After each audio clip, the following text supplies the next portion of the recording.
इनाम इनाम की घोषणा सुनकर रमा के हाथ पांव फूल गए। पूरे शहर में चर्चा थी। प्रतिष्ठित सेठ घनश्याम दास अपनी 50वीं वर्षगांठ पर एक अनोखा इनाम देने वाले थे, सर्वश्रेष्ठ नागरिक का खिताब और एक बड़ी धनराशि।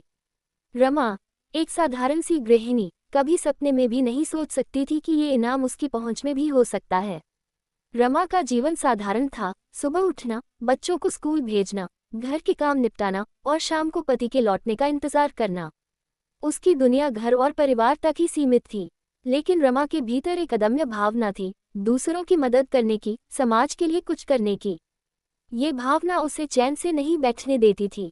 पिछले कुछ महीनों से रमा ने अपने मोहल्ले की महिलाओं के साथ मिलकर एक छोटा सा समूह बनाया था।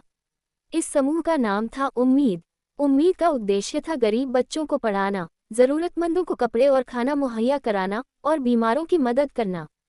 रमा खुद पढ़ी लिखी नहीं थी, लेकिन बच्चों को सीधा साधा ज्ञान देने में उसे अपार आनंद मिलता था। वो बच्चों को कहानियां सुनाती, उन्हें अच्छी बातें सिखाती और उनके साथ खेलती। एक दिन जब रमा बच्चों को पढ़ा रही थी, तो उसने देखा कि एक बच्चा बहुत उदास बैठा है। उसने बच्चे से पूछा, क्या बात है, आज इतने उदास क्यों हो? बच्चा रोने लगा। उसने बताया कि उसके पिता बहुत बीमार हैं और उनके पास इलाज के लिए पैसे नहीं हैं। रमा का दिल भर आया। उसने बच्चे से कहा, तुम चिंता मत करो, मैं तुम्हारे पिता का इलाज करवाऊंगी। रमा ने अपने पति से बात की। उसके पति भी एक अच्छे इंसान थे। उन्होंने रमा को पैसे दिए और कहा, तुम जाओ और इस बच्चे के पिता का इलाज करवाओ। रमा ने उन पैसों से बच्चे के पिता का इलाज करवाया। कुछ दिनों में बच्चे के पिता ठीक हो गए। बच्चा बहुत खुश था। उसने रमा को धन्यवाद दिया। इस घटना के बाद रमा का आत्मविश्वास और बढ़ गया। उसने उम्मीद के काम को और भी जोर शोर से शुरू कर दिया। जब सेठ घनश्याम दास ने इनाम की घोषणा की, तो रमा के पति ने उससे कहा, तुम्हें भी इस इनाम के लिए अपना नाम देना चाहिए। रमा ने कहा, नहीं, मैं तो एक साधारण सी गृहिणी हूँ, मुझे ये इनाम नहीं चाहिए। लेकिन उसके पति ने उसे समझाया, तुम्हें अपने अच्छे कामों के लिए सम्मानित होना चाहिए, तुम्हें अपना नाम जरूर देना चाहिए। रमा ने अपने पति की बात मान ली और अपना नाम इनाम के लिए दे दिया। कई दिनों तक चयन प्रक्रिया चली।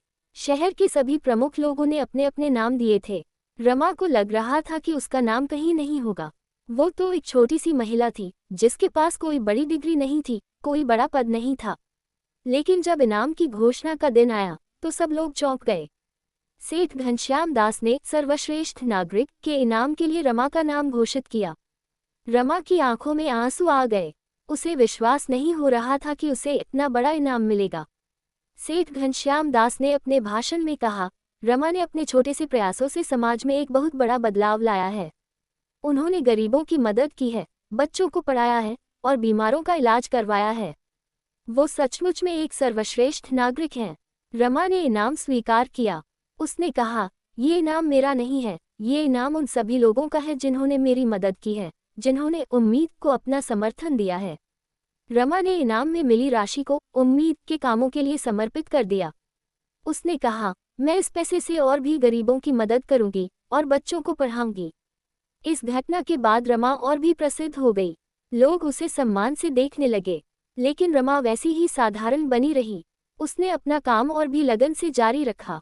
उसका मानना था कि सबसे बड़ा इनाम तो दूसरों की मदद करने में मिलने वाली खुशी है, और ये खुशी उसे हमेशा मिलती रहेगी।